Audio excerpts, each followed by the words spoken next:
Assalamualaikum warahmatullahi wabarakatuh. Apa kabar semuanya? Kembali lagi bersama Vide Channel. Sebelum lanjut menonton video ini, jangan lupa klik tombol like, subscribe untuk mendapatkan notifikasi dari video. Kali ini kita akan membahas materi bahasa Indonesia tema 7 subtema 1, yaitu tentang pidato. Definisi: pidato adalah kegiatan berbicara di depan umum untuk memberi opini, pendapat, atau gambaran tentang suatu hal baik dengan teks maupun tanpa teks.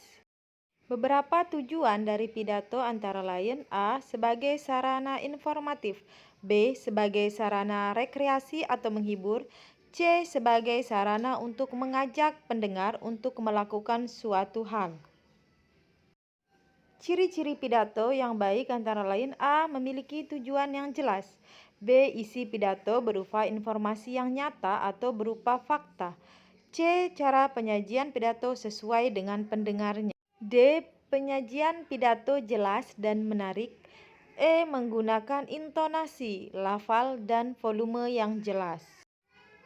Dalam menyampaikan pidato harus memperhatikan artikulasi. Artikulasi adalah kejelasan dalam pelafalan setiap kata pada saat pembacaan teks pidato. Jika artikulasi benar, maka pendengar akan mengerti isi pidato yang disampaikan. Jenis pidato: yang pertama, pidato kenegaraan; kedua, pidato menyambut hari besar; 3. Pidato pembangkit semangat; 4. Pidato sambutan acara; 5. Pidato ketua kelas, dan lain sebagainya. Demikian materi kita teks pidato memuat salam pembelajaran kali ini, pendahuluan, inti, penutup, dan salam penutup. Berikut uraian teks pidato. Pertama, salam pembuka, berisi kalimat sapaan: selamat pagi, selamat siang, selamat malam, dan lain sebagainya. Yang kedua, pendahuluan, memaparkan topik permasalahan yang akan dibahas. Yang ketiga, inti atau berisi pembahasan topik secara lengkap. Yang keempat, kalimat ajakan atau bujukan digunakan untuk mengajak pendengar melakukan kegiatan yang diharapkan. Yang kelima, penutup, penyampaian rangkuman atau intisari topik yang telah disampaikan.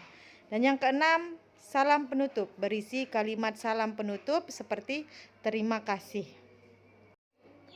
Beberapa teknik penyajian berpidato yang baik antara lain: yang pertama, memakai bahasa yang simpel dan mudah dimengerti pendengar. Yang kedua, memakai ilustrasi dan contoh yang memudahkan pendengar dalam memahami ide yang abstrak jika dibutuhkan. Yang ketiga, memberikan penekanan dengan cara mengadakan ragam dalam gaya berpidato. Yang keempat, mengordinasikan materi sajian dengan urut dari hal mudah ke hal yang rumit. Yang kelima, menghindari pemakaian kalimat yang membingungkan.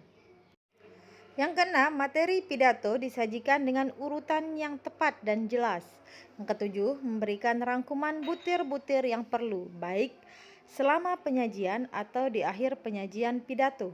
Yang kedelapan, menggunakan variasi suara dalam memberikan penekanan pada beberapa hal yang dianggap penting.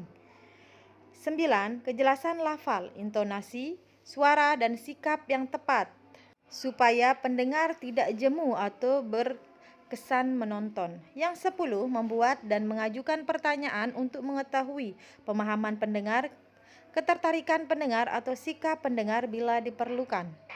11. Memakai volume suara, kecepatan bicara secara beragam. Yang ke-12, memakai bahasa tubuh yang tepat untuk mendukung komunikasi dengan pendengar.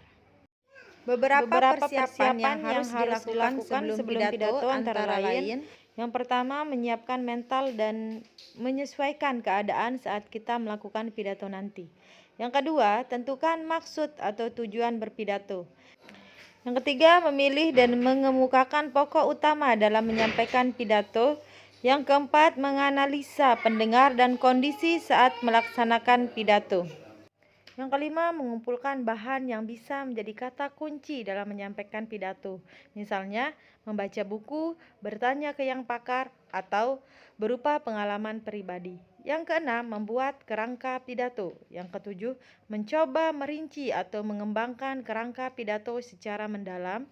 Yang kedelapan, rajin berlatih agar tidak gugup saat berpidato nanti.